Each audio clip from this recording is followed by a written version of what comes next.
গ্রামের মানুষ, প্রত্যন্ত অঞ্চলের মানুষ প্রত্যেকেই এই ফ্যামিলি কার্ড পাবেন, কৃষি কার্ড পাবেন এবং সরকারি যত সাহায্য সহযোগিতা সুযোগ যেগুলি আসবে নিয়ম মাফিক আপনারা সকলেই পাবেন।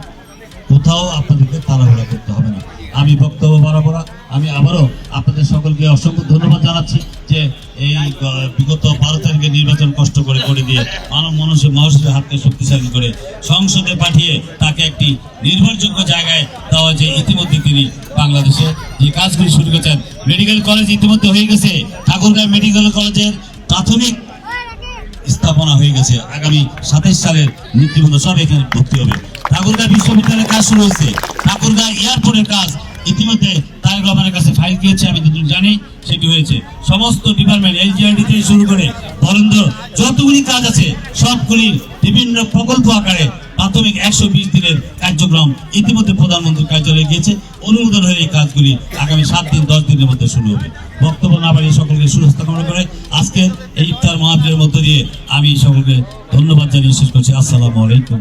আমাদের হিন্দু ভাইয়েরা অনেক আছেন, তাদেরকে শ্রেণী বেঁধে নমস্কার।